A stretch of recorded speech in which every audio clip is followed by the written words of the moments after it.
Bienvenidos a Crónica Visual, un espacio en donde la información cobra vida a través de las imágenes. Estos son los principales acontecimientos de la jornada. Dos voces, un mismo conflicto. Frente a la reducción de cargos políticos y una reestructuración del gabinete municipal en Río Cuarto, Roberto Koch, secretario de Gobierno, y Gabriel Abrile, presidente del bloque de concejales primero Río Cuarto, dan a conocer su opinión frente a estas medidas. Robo millonario.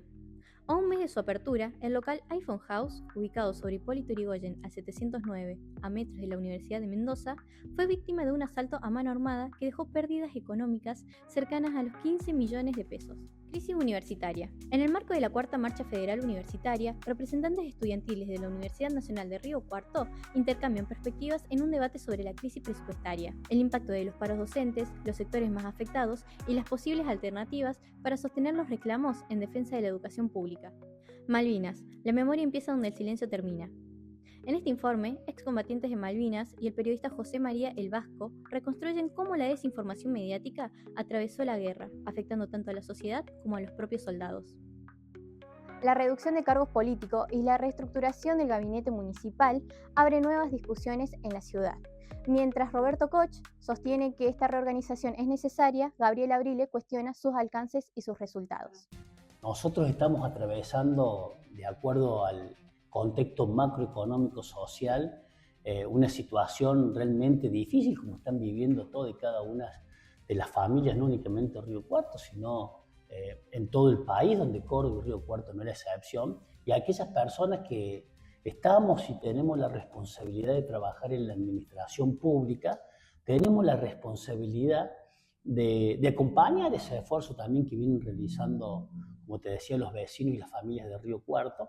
Por lo tanto, nuestro intendente Guillermo de Arriba tomó la decisión de hacer una disminución de la planta política y de la estructura política de un 30%, a lo que también llevó a tener una reforma de lo que es la estructura del gabinete del Ejecutivo Municipal. La idea es compactar, como te decía al principio, tener un gabinete más eficiente y un gabinete que genere esa empatía con el vecino para que los programas estén en el territorio, como el Amun en tu barrio, el presupuesto participativo, los consejos barriales, porque eso hace que el vecino sea beneficiario y protagonista a la vez de las políticas que se llevan adelante en el territorio. ¿Vos pensás que esta medida es suficiente para cubrir todo el déficit? No, nunca es suficiente, porque en este momento, repito, es parte del proceso que ya venimos realizando y seguramente esta nueva reestructuración nos va a llevar a que sigamos llevando adelante la disminución del gasto en todas y cada una de las áreas.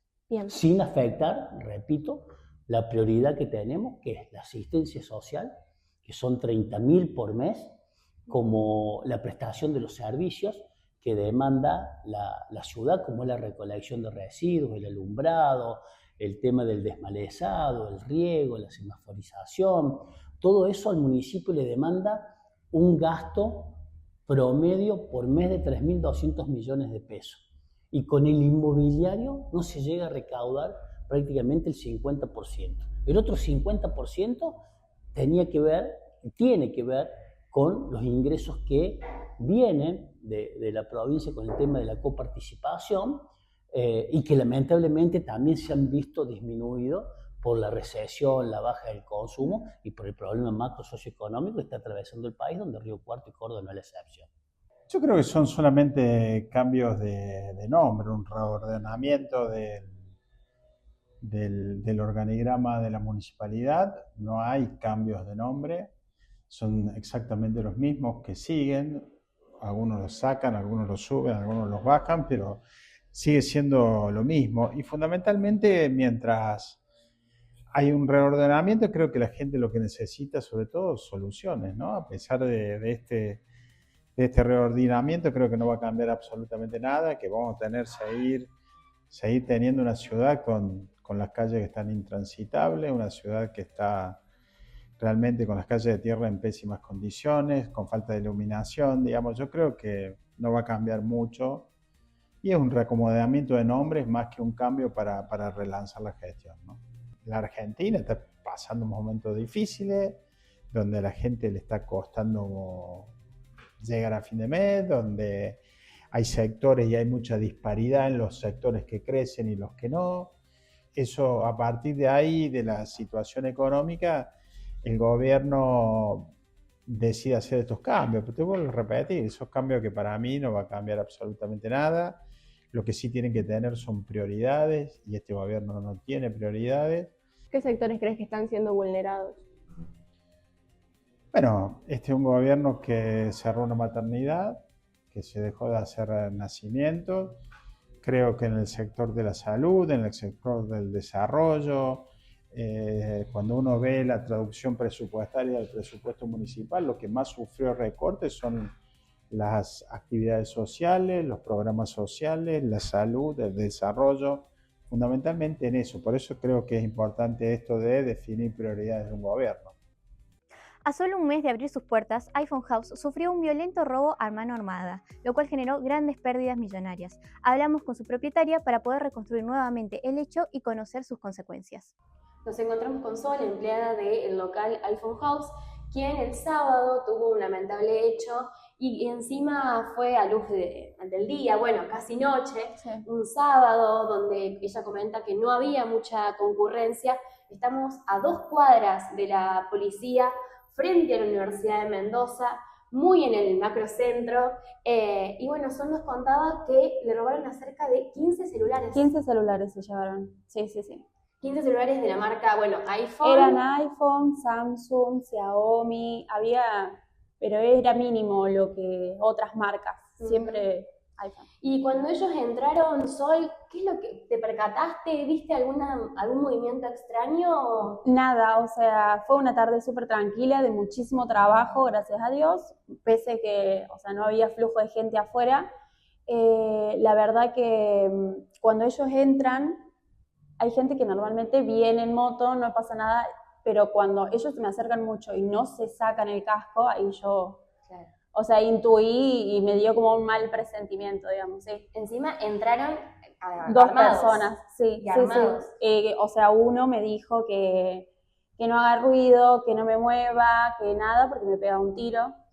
Ese fue lo primero como se presenta, digamos, que ese es el que se ocupa de mí, el otro estaba como concentrado. Nosotros habíamos puesto el mueble por este lado, lo teníamos, con los celulares en exposición y todo, y empezó a guardar en la mochila y el otro me dijo, te pega un tiro. O sea que uno actuaba como de campana y también exacto, te estaba vos, digamos, charlando. Sí, y el otro se encargaba de sacar celular. Sí, no, o sea, con mucha tranquilidad. Sí. Nos contabas que estaba aquí el mostrador. Sí, el mueble que tenemos allá atrás, ese negro, estaba exhibido por este lado con los celulares. Sí. ¿Y a vos te tenían atrás de...? Yo estaba bien atrás del mostrador, donde están ahí las sillas. Estaba ahí y obviamente con todo esto que pasa, yo me quedé tiesa, claro. O sea, esa es la palabra. Yo tenía más celulares, tenía mi celular personal en la mano, tiendo a agacharme, a querer llamar o hacer algo, activar la alarma porque acá teníamos todo, y como es, y él me dice que me enderece, que muestre qué hago. Claro. Pero, por ejemplo, los celulares, la computadora, esas cosas que nosotros tenemos no se llevaron nada. O sea, solamente se llevaron productos de ustedes, digamos. Exacto, listos para vender, exacto. Sí. Y Sol, acerca de, bueno, el negocio es medianamente nuevo, hace 3 semanas me parece, ¿no? Hace un mes, ayer se cumplió un mes que abrimos el local. Claro. Y acerca de esto de, bueno, de que te dijeron que te tiro un tiro y... Me imagino también un trauma, ¿no? Sí, no, horrible. En tu cabeza, sí. Incluso hasta un miedo constante. Sí, ¿no? Sí, hasta este momento, o sea, no me siento segura en ningún lado, digamos. Claro. Sí. ¿Hay algún equipo así de seguridad? ¿Veo una cámara? Sí. ¿Funciona? Sí, las cámaras están funcionando. Aparte tenemos el sistema de seguridad de la puerta, que es como un imán, claro. Que sería como la de los edificios, que únicamente se puede abrir con nuestro llavero. Eso lo teníamos. Yo normalmente siempre trabajo con la puerta cerrada, pero bueno, dado a la cantidad de gente que estaba viniendo el sábado, que venía a buscar celulares, que retiraba y todo, decidí dejar la puerta abierta. Sí. Así que, bueno, es como que todo mucho. Pero nunca hay que echarse la culpa a uno. O sea, lamentablemente la inseguridad está Sí, bueno, eso está sí. más latente que nunca, lo que estamos viendo en un lugar tan transitado. Acá, a pasitos, estamos de la municipalidad. A 2 cuadras estamos de la policía. Hay un kiosco que casi está abierto, no sé si casi Sí, las 24 horas. O sea, realmente fue una mala pasada, digamos. O sea, muchas cosas van a cambiar. Lamentablemente vamos a tener que pedir cita, porque nosotros, gracias a Dios, nos va muy bien con el tema redes. Claro. Nos va muy bien. Entonces, pedir cita y como que... Sí, tomar precauciones ante esta situación. Sí, o sea, no nos queda otra opción. Incluso son más de $11.000 los que el tema es del un robo, aproximado, digamos. Sí. Es mucha la todo lo que teníamos, o sea, entonces es muy triste, es lamentable y da miedo, obviamente. Totalmente, bueno, apostaron a todo y lamentablemente tuvieron esta respuesta, ver qué otras precauciones o qué otros sistemas de seguridad pueden llevar. Muchísimas gracias por tu tiempo. En el marco de la Cuarta Marcha Federal Universitaria, la crisis por el presupuesto vuelve a poner en debate el presente y el futuro de las universidades públicas. ¿Quiénes son los más afectados? ¿Cómo impactan los paros en los estudiantes? Escuchamos a Gonzalo Colombo, secretario general de la FURC, y a Daniel de Lima, consejero directivo de la Facultad de Ciencias Humanas. Nos encontramos junto a Gonzalo Colombo, secretario general de la FURC, perteneciente a Dinámicas Estudiantil, y Dani de Lima, es consejero directivo por Facultad de Humanas, perteneciente a la agrupación pública y gratuita. ¿Cómo están? Bueno, muchas gracias por la invitación, muy contento y feliz de estar acá. Bueno, buenos días, muchas gracias también por la invitación y valorar el espacio del debate también, así que muchas gracias por eso. Bueno, gracias a ustedes por venir. No sé si pudieron asistir a la marcha de la semana pasada. Por supuesto, como federación estuvimos participando, como federación y como agrupación estuvimos participando ahí al frente, llevando la bandera de la defensa de la educación, así que estuvimos ahí. Sí, nosotros también como Publi Gratuita estuvimos, también las agrupaciones que conformamos Publi Gratuita estuvimos en la marcha, así como también venimos estando en cada medida de fuerza que llevan los docentes o los trabajadores no docentes de la universidad pública, así que estuvimos ahí. Está bien, bueno, nosotros traemos un video, unas pequeñas entrevistas que estuvimos haciendo en la marcha para ver qué piensan compañeros de diferentes carreras también sobre esta situación.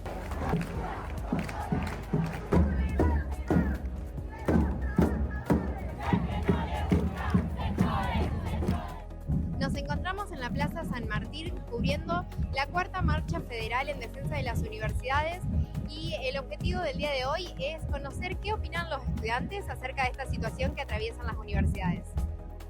¿Sos estudiante de la Uni Nacional de Río Cuarto? Sí. ¿Qué carrera estás cursando? Comunicación audiovisual. ¿Cómo te están afectando los paros en tu vida universitaria? Y es difícil porque uno constantemente no sabe qué sigue, cómo sigue la cursada, cómo siguen los trabajos prácticos, cómo sigue el área teórica. Es una incertidumbre total, constante. Soy estudiante de la Uni Nacional de Río Cuarto. ¿Qué estás estudiando ahora? Estoy estudiando analista en computación. Contame, ¿cómo ves afectada tu vida universitaria por los paros en este momento? Bueno, por los paros afectan mucho porque nosotros dependemos mucho de las clases prácticas con las compus, particularmente mi carrera. Pero bueno, entendemos que evidentemente si los docentes siguen en la normalidad cobrando 2 pesos, tampoco es la solución. Si vos hoy eligieras ir a una universidad privada, ¿lo podrías afrontar ese gasto? No, ni una universidad privada, ni una semi-privada, ni un instituto terciario privado, nada, no. ¿Cómo te afectan los paros siendo estudiante de la uni? Y me afecta bastante porque el nivel educativo baja mucho, siendo que no podemos tener tantas consultas como queremos, no se nos presentan tanto los materiales que tenemos que estudiar y al final del día es algo que nos afecta como profesionales, no solo como estudiantes. ¿Qué rol crees que tiene la universidad pública en Argentina? Creo que tiene un rol muy importante porque no todos tenemos la capacidad o el privilegio de poder acceder a una universidad privada, entonces nos da la oportunidad a todos de poder crecer como personas y formarnos. ¿Vos tendrías la posibilidad de asistir a una universidad privada? Sí, pero elijo poder formar parte de la universidad pública. ¿Qué perdería la sociedad si se debilita la universidad pública? Perdería un montón de profesionales y gente que tiene la capacidad de hacer un montón de cosas y que puede cambiar el planeta y especialmente Argentina. Buenísimo, muchas gracias. ¿Estudiantes de qué universidad? Universidad Pública Río Cuarto, licenciatura en Ciencia de la Computación. Estudié licenciatura en Ciencia de la Política. Perfecto. ¿Cómo nos está afectando los paros en su vida universitaria ahora? Y normalmente, como a todo lo que nos afecta, realmente no tenemos clases o por ahí tenemos clases virtuales, se complica entender, no es lo mismo tener la profe, el soporte físico. Complica bastante, sí. Aún así, bueno, ¿están de acuerdo? ¿Están acá en la marcha? ¿Qué opinan? Totalmente, estamos de acuerdo de estar en la marcha. Tenemos la esperanza, bueno, yo por lo menos tengo la esperanza que algo cambie, así que venimos a marchar, venimos a hacer ruido. ¿Tendrías la posibilidad de ir a una universidad privada si así lo quisieras? A mí me gusta la pública, yo voy a la pública. ¿Por qué? Yo voy a la pública porque primero que la carrera que me gusta está en la pública, siento que por ahí ir a la privada se complica para mucha gente y hay que buscar una alternativa en la pública. No te digo que estudiar algo que no te guste, pero siempre que se pueda ir a la pública, apoyar la educación pública. Bueno, vimos diferentes posturas de estudiantes, siguiendo más o menos con el eje que planteábamos en el video. ¿A ustedes cómo están viviendo su tránsito académico, su recorrido académico, con todas estas medidas que se van tomando? De paros. Yo particularmente vengo de la Facultad de Agronomía y Veterinaria. Como dijeron ahí en el video, es como Compu, como Exactac, es una facultad que requiere de mucha presencialidad. Entonces todo este contexto, toda esta situación nos genera complicaciones en salidas a campo, diversas prácticas que no podemos llevar a cabo, salidas a campo, clases que hemos perdido y que lamentablemente no se recuperan por insumos, por muchas veces requerir de una persona que no puede venir siempre, ni hablar de los docentes que perdemos, que al menos en mi facultad yo estoy enormemente orgulloso de la calidad de docentes que tenemos, que lamentablemente muchos se van o encuentran otras posibilidades lejos de la uni, que bueno, es muy triste. Bueno, actualmente estoy cursando mi 4º año de la carrera, una carrera a mi forma de ver importante, que me ha dado mucho, me enseña constantemente, y bueno, que cuesta llevarla a cabo en este contexto y que por eso estoy donde estoy. ¿Y vos, Daniel, cómo es tu situación? Bueno, a ver, los paros en general seguramente no, sino que sí afecta a los estudiantes en diferentes maneras, pero creo que el foco por ahí tendríamos que ponerlo en lo que la marcha hacía hincapié, digamos, que es la ley de financiamiento. Que creo que si eso se solucionara, no estaríamos hoy hablando de la falta de clases, básicamente. Entonces, por ahí creo que el foco tendríamos que llevarlo a la financiación y no tanto a si los profes hacen paro o no. A ver, entiendo que el paro es una medida de fuerza, como que un límite ya en donde molesta o incomoda, pero es una manera, digamos, de mostrar que nos está haciendo, que es lo que nos hace falta, digamos. En este caso, que se cumpla la ley. Hoy ya hace 212 días, creo, sí, 212 días que no se cumple la ley. Uh-huh. ¿Y considerás que hay situaciones o carreras donde se ven más afectadas por el tema de paros? Por ejemplo, hacer paro cuando hay exámenes, quizá hay alguna alternativa que consideres. Sí, creo que sí, hay los casos de los compañeros de agronomía, veterinaria también, toda la parte donde es más práctica creo que sí se ven bastante afectados por eso. La otra pregunta, perdón, que me olvidaba. No, si habría alguna otra alternativa desde tu perspectiva para poder manifestar este descontento que hay con la situación que atraviesa la universidad. Y creo que tendríamos que juntarnos más bien docentes, no docentes, estudiantes, que por ahí como que cada uno estamos en nuestro claustro y no nos mezclamos tanto, o los que sí charlamos somos bastantes pocos, para buscar una salida colectiva entre todos, porque creo que por ahí si yo te digo una medida o te digo o intento buscar una solución, creo que no sería válida, sino porque soy un estudiante. Creo que la salida es más en conjunto, entre docentes, no docentes, estudiantes. Vos, Gonzalo, desde tu perspectiva, ¿considerás que los paros son una medida necesaria a pesar de toda la dificultad o lo que puede llegar a implicar en el estudio en general, digamos. Y considero que es una medida totalmente válida, sin dejar de lado la afectación total que nos produce como estudiantes. Es innegable que nos afecta muchísimo, que se vuelve una situación compleja. Como dijo mi compañero acá, es importante que busquemos una situación, una salida como comunidad universitaria y no como claustros entre sí, porque esas medidas no llegan a donde tienen que llegar. Hoy en día el gobierno no está escuchando la situación en la universidad. La marcha federal tuvo una repercusión enorme, yo creo que eso sí se escucha, porque ahí sí había los 3 claustros, ahí había estudiantes, había docentes, había no docentes, y toda una sociedad acompañando, que hace que esto sea evidente. Creo que la situación de los paros muchas veces genera roces, genera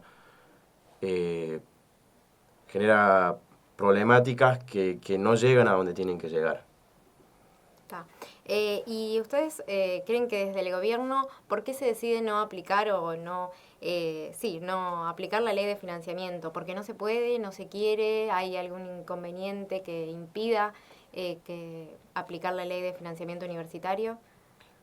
Desde mi punto de vista creo que es puramente ideológico la no aplicación de la ley, porque el otro día hablaba el subsecretario Álvarez y le preguntaban si la Corte dictaminaba a favor de la universidad, si el gobierno cumpliría la ley. Él dijo sí, porque si la Corte se expide a favor de la universidad, sí vamos a aplicar la ley. Entonces no es una cuestión de que no hay plata, como es el discurso, sino una cuestión puramente ideológica de no querer financiar la educación. Y no se pierde solo días de clases, como estamos perdiendo por ahí con los paros, sino que se pierde calidad educativa, se pierde calidad docente. Él mencionaba recién que los docentes por ahí de agronomía se van al sector privado, y esos docentes que se van generalmente son docentes muy buenos que salen de la universidad para ir al sector privado y producen lo que ya vivimos, digamos, en los 90, 2000, que son las fugas de cerebro en todo el ámbito científico nacional, digamos. Entonces creo que es importante tener en cuenta que no es una cuestión de no hay plata, sino una cuestión, desde mi punto de vista, ideológico, digamos, de estar en contra en sí de la educación. ¿Y vos, Gonzalo, cómo lo ves? Yo considero que hay una situación, un modelo que está llevando adelante este gobierno que está dejando atrás la de la educación pública como la conocemos, y ahí tenemos una tarea como sociedad, como comunidad universitaria, de ir hacia adelante mostrando que la educación es una de las salidas, que la educación pública como la tenemos y con lo enorme que es y los grandes cerebros que ha generado, mostrarle que la salida es con la educación también. Considero que es importante llevar eso adelante. Otra pregunta que les quería hacer es, entendiendo que su postura es que los paros o las marchas son medidas necesarias, ¿quién paga el costo de hacer un paro o una marcha? ¿Quiénes son los más afectados? ¿Docentes, no docentes, estudiantes? Y en primera instancia, todo es sabido que el costo es del estudiante. Es innegable que hay un costo. Está el costo primero del mismo docente, que no llega a fin de mes. Hoy en día las primeras 2 categorías docentes superan la canasta básica, y las otras están por debajo de la línea de la pobreza, y algunas por la línea de la indigencia. Que hoy en día decir eso me parece una locura, que hoy tengamos docentes que estén cobrando por debajo de la línea de indigencia, siendo que son docentes universitarios con toda una trayectoria formada. Entonces, ahí hay un primer costo altísimo que están pagando los docentes. Y después, bueno, el costo mismo nuestro como estudiantes, que lo mencionan los mismos gremios, que bueno, somos nosotros, recae sobre nosotros, y ahí hay que trabajar en cómo afrontarlo y cómo llevar adelante esta situación. Claro, creo que el costo en sí lo paga toda la comunidad universitaria en su conjunto. Por ahí si se quiere ver desde una perspectiva en donde vemos que los estudiantes son los más perjudicados por el costo de no poder rendir un final, de no poder cursar, etcétera. Pero creo que todos, incluso los docentes, cuando no pueden ir a la clase o porque, como decía él, tienen un sueldo por debajo de la línea de pobreza, que En vez de concentrarse en su clase, tiene que dar la semana que viene o el otro día, tiene que estar pensando en qué actividad hacer afuera de la universidad para poder llegar a fin de mes. Entonces creo que ahí también hay que ponerle foco y no solo en el costo que pagamos, digamos, los estudiantes, docentes y la comunidad universitaria en general, digamos. También con esto que dije yo de docentes y estudiantes, no quiero que se vea la línea como que es estudiantes contra docentes, porque hay toda una comunidad universitaria que sufre esta situación, pero sin lugar a dudas el estudiante se ve totalmente afectado. Bueno, ¿ustedes creen que la cantidad de paros que se están haciendo, tener que haber recurrido a una cuarta marcha federal, va perdiendo impacto? ¿Sigue sirviendo la medida de hacer un paro? ¿O cómo lo ven? Creo que, como dije anteriormente, el paro, como es la situación más límite en la que se llega a la medida de fuerza, nosotros como agrupación estuvimos trabajando con AGD y en varias clases públicas, por ejemplo, que es otra medida de visibilización. Hicimos clases públicas, hicimos volanteadas, estuvimos el año pasado en la Carpa Blanca, en la plaza, estuvimos llevando la problemática a todos lados. Entonces, como que por ahí, si no se quiere ver, es como que hay poca publicidad de eso. Lo que sí hay mucha publicidad son de los paros. Y el impacto de la marcha es más masivo porque van todos. Entonces ahí sí creo que se ve mucho más. Pero el paro lo que sí es que él tiene mal marketing, digamos. Claro, yo considero que el paro genera esto que te dije anteriormente de una situación de enrosque con la comunidad, con una sociedad muchas veces cansada con diversas situaciones. Estamos en un contexto muy complejo. Entonces considero que hay que llevar el debate, llevar el reclamo a los órganos de decisión, al órgano de gobierno. Tenemos que ir a la MUNI, a la Carpa Blanca, en la plaza, llevar así cada vez más el reclamo más hacia adelante, para de esa forma que se vea visibilizado. Es innegable el efecto de la marcha federal universitaria. Considero que aunque hayamos llegado a la cuarta, no es en vano. Cada marcha federal plantea y vuelve a establecer bases, vuelve a subir un peldaño en el reclamo, en decir, bueno, vamos hacia eso. Entonces, no considero que sea en vano, para nada. Cada vez se va logrando algo y eso es lo importante, llevar el reclamo a donde hay que llevarlo. Y así como ustedes dicen que estas medidas les afectan, nos afectan a todos los estudiantes, de igual manera deciden apoyar estas medidas. ¿Por qué? Porque, están apoyando una medida que también les afecta directamente. Entonces, ¿cómo es apoyar algo que también te termina afectando en algún punto? En el video que vimos al principio, como que había varios compañeros que de varias carreras en donde decían, me afectan de tal manera, me afecta de otra manera, y me quedé con algo que era la calidad de la universidad pública. Creo que eso está en juego hoy en día, es la calidad universitaria argentina. Había una chica que decía, yo tengo la posibilidad que si quisiera ir a la privada, pero elijo lo público. Creo que es algo de uno de los contratos sociales argentinos en donde todos estamos de acuerdo que la educación universitaria argentina es de calidad, digamos. Desde que se hizo con acceso irrestricto, creo que la movilidad social ascendente en Argentina tuvo un gran impacto, en parte por la universidad y por los profesionales que formó la universidad. Entonces creo que eso es lo que nos lleva, en nuestro caso, seguir reclamando, seguir apoyando estas medidas, porque sabemos que la calidad que tenemos educativa es buena. Es verdad que se está perdiendo calidad por la no financiación, pero si tenemos la financiación también, que vuelvo a esto siempre, es que si tenemos financiación, todos vamos a ganar. O sea, estudiantes, docentes, no docentes, los estudiantes que van a tener mejores becas, los investigadores que van a tener más capacidad de investigar, becas, etc.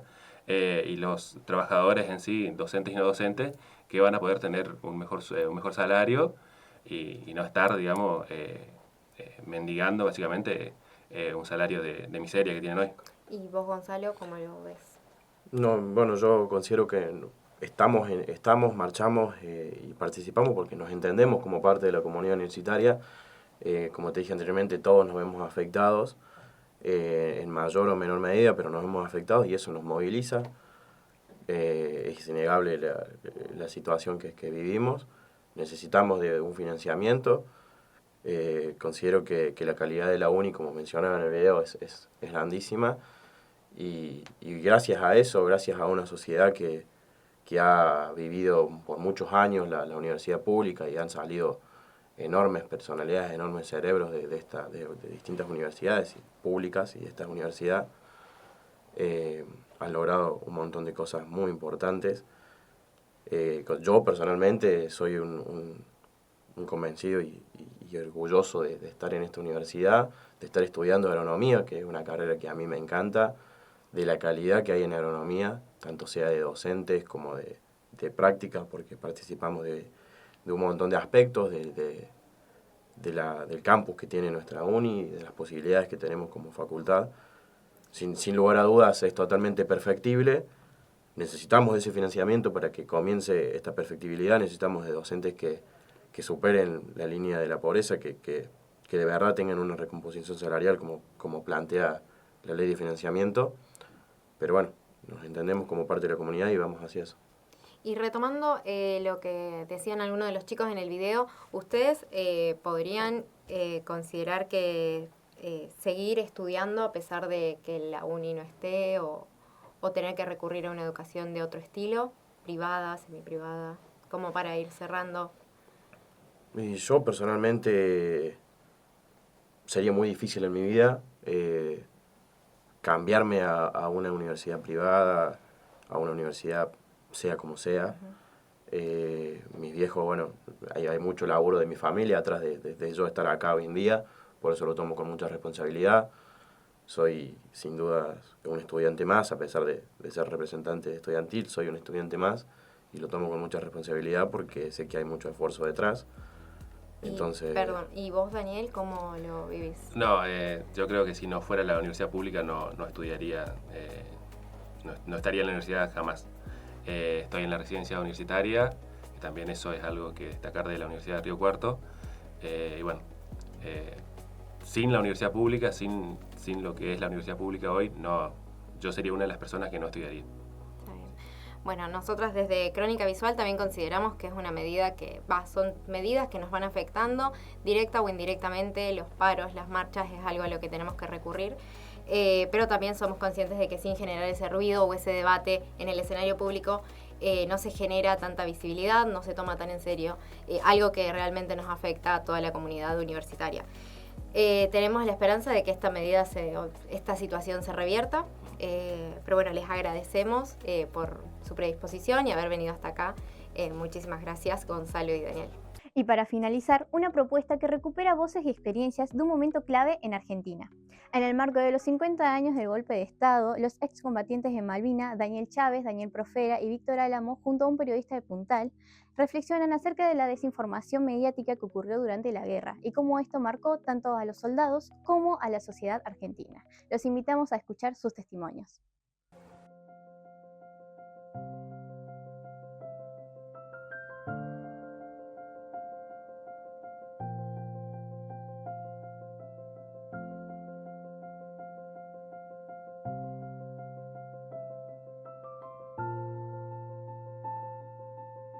Mi nombre es Daniel Chávez, fui soldado conscripto en el año 82, pertenecí al batallón antiaéreo de la Infantería Marina y mi edad era de 19 años. Bueno, mi nombre es Profera Daniel, pertenecía a la Armada Argentina, mi destino era el buque de desembarco Ara Cabo San Antonio, a la edad cumplida en el viaje de 20 años, era personal militar. ¿Qué es lo que estaba pasando en Argentina y en sus vidas cuando se enteraron que tenían que ir a defender las Malvinas?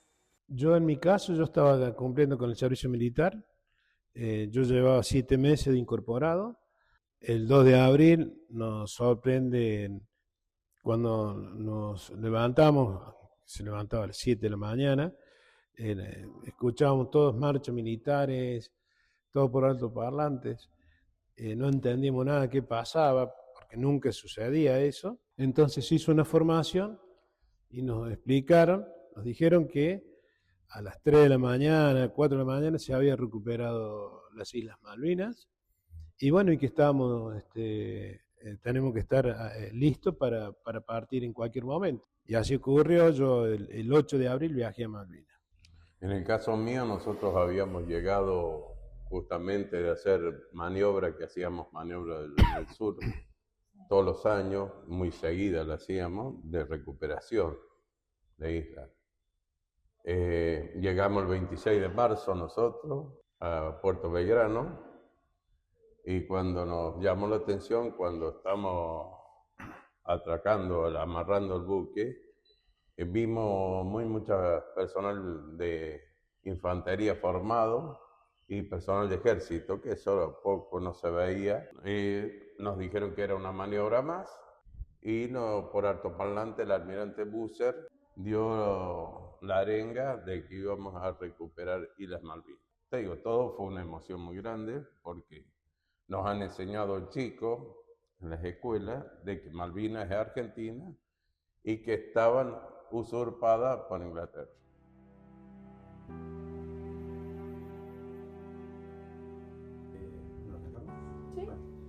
Y bueno, yo entré al diario con 19 años, un 18 de noviembre del 80.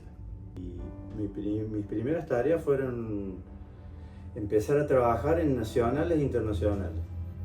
Yo ni enterado de que había invadido la Malvinas, y me dijeron, bueno, Vasco, tenemos que venirte cuando puedas porque tenemos que hacer una edición especial. Y bueno, en ese momento mis sensaciones fueron de absoluta sorpresa y hasta estupor. Del 2 al 5 creíamos que íbamos a cubrir guardia al sur, al BIN 5, y cuando yo iba con un oficial, le pregunto qué parte del sur vamos a cubrir guardia, y me dice, no, negro, dice, tenemos el boleto nuestro directo a Malvinas. Y ahí me entraron las preguntas. Y después, cuando querían así comunicarse con sus familias, No pudimos nunca. ¿nunca más? No, nunca. O sea, mandábamos, aquí están las cartas, los aerogramas, y eso es lo que mandábamos nosotros, de allá para acá. Y en el caso donde yo estuve, no mandamos cartas, no las mandaron, y no recibimos cartas. Yo recibí las cartas, cuando ya terminó todo, sabía quién me había escrito, el nombre del pariente que me había escrito, y no podía ver nada porque estaba todo negro todo. Ah, lo censuraban. A todo, sí. ¿Y cómo fue la espera de esas cartas? ¿Ustedes estaban esperando que les manden algo? No. Yo sí, a lo mejor para no sentir tanto la soledad y la distancia, cuando empezaron a mandar los niños de los colegios las cartas al soldado, y había bolsones grandes en Icorrio, entonces vos pasabas y sacabas, vos las leías y te daba, te cargaba un poco las pilas, había cartas muy lindas, muy... ¿A ustedes les llegaba información de lo que estaba pasando en Argentina? ¿O estas noticias de que acá se decía que venían ganando todo el tiempo? Las noticias, te imaginas, las daban ellos, los jefes, y éramos los campeones del mundo. Sí. Y vos escuchábamos, en una oportunidad fuimos al pueblo y había un negocio, y bueno, ahí tomamos prestado un grabador y un cassette, y era radio, y escuchábamos la radio que se seguía combatiendo en Puerto Argentino, pero ya estábamos bajo bandera inglesa. Esto era como a las 3, 4 de la tarde, ya andábamos a los abrazos con los ingleses. Pero nosotros nos teníamos que ceñir un poco a la información oficial que recibíamos por las agencias. Entramos como en una etapa de los medios, haciendo algunas diferenciaciones, etapas de triunfalismo donde parecía que nosotros estábamos ganando. Hay que ver los títulos de aquella época, de La Nación, Clarín, la revista Gente. Bueno, si hiciéramos un seguimiento de Puntal, de las tapas de Puntal, van a ver que parecía que en algún momento Gran Bretaña salía derrotada un poco más, poco menos. Mi nombre es Domingo Víctor Álamo, nací en Las Acequias. A los 22 años me incorporé a hacer el servicio militar, ejército. El lugar que me tocó destinado era un regimiento de infantería, número 25, que estaba en Chubut, en la localidad que estaba cercana a Sarmiento, que está más o menos unos 180 kilómetros de Comodoro Rivadavia hacia el centro-sur de la provincia. Nuestro jefe tenía una radio y a la noche escuchaba una radio de Uruguay, sí, que ahora en este momento no me acuerdo la emisora, pero escuchaba una radio de Uruguay, sí, y él decía que confiaba más en lo que transmitían los uruguayos que lo que decían, sí, que es lógico, yo lo veo con los años, cuando un país está en conflicto, y tiene que mentir para que el pueblo esté tranquilo. Después que volvimos, yo vine acá como a los 20 días, me dejaron venir, que nos dieron una licencia. Cuando iba llegando a Olver, veo unas banderas flameando, y era mi familia, mi papá, mi mamá, mis tíos. Recién ahí le pude dar un beso y un abrazo a mis viejos, ¿no? Y a mis hermanos. Y a la noche, cuando me fui a dormir, a mi cama, yo recuerdo que me fui a dormir y yo digo, no, tengo que estar como siempre, ¿viste? Y entraron todos los fantasmas. Y yo me vine, bueno, ya había venido unos días. A mí el apoyo familiar fue grandísimo, que sin el apoyo no podés. Muchos se han quitado la vida por no tener apoyo. Pero yo, gracias a Dios, la familia siempre estuvo a lo mío. Tuve que firmar una declaración jurada que no podía relatar lo que había pasado. Imagina cuando nos empezamos a juntar a fines del 82 en mi casa, y nos juntábamos, tomábamos mate, fumamos, nos reíamos y llorábamos de las cosas que nos habían pasado, nos contábamos todo, porque sabíamos que lo que yo le estaba contando a él, o él me estaba contando a mí, era real, era cierto, era las cosas que nos pasaban. Pero nunca profundizamos, y te puedo asegurar que el 80% de nosotros no profundizaron en el dolor, no sé por qué, a lo mejor también es una defensa de uno. Cuando nos juntamos somos nosotros los psicólogos, y nosotros cuando alguien está mal, todos unidos tratamos de salir adelante. Todo un proceso de acá, de esto no se habla, ya tuvimos la derrota y el retorno de los excombatientes de reintegrarse otra vez a sus vidas de todos los días. Yo creo que es como que a esa gente la dejamos sola. Éramos chicos, pero volvimos distintos. Fuimos de una forma y volvimos distintos. Nos costó mucho llegar a donde estamos. Pero fuimos nuestros propios psicólogos al principio. Que no había psicólogos capaz, o sea, a lo mejor había y uno no. O capaz uno no quería ir porque... No, quedabas, te ponían un sello de loco acá, nadie quería. Yo tuve mucho tiempo lo que hoy le llaman estrés postraumático, y que nunca me traté y nunca lo supe hasta ahora. Podemos ser culpables de algo, digamos, de lo que la gente no... lo que callamos durante muchos años, que ahora lo hablamos, que lo decimos, entonces puede haber cambiado. Exactamente, porque uno mismo se ha encerrado en misma persona. La guerra es lo peor que puede haber, la miseria humana es lo peor que hay. Y yo no queremos más guerra. Es más, no me entra más en la cabeza tener una guerra. Yo digo, por ejemplo, de recuperar Malvinas, que sea siempre por la vía diplomática.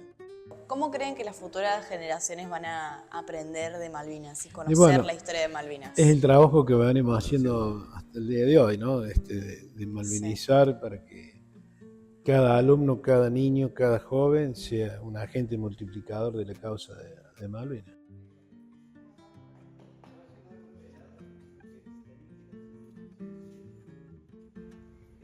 De esta manera llegamos al final de la edición. Gracias por acompañarnos en este recorrido por diferentes temas, tanto locales como nacionales. Nos encontramos en la próxima edición.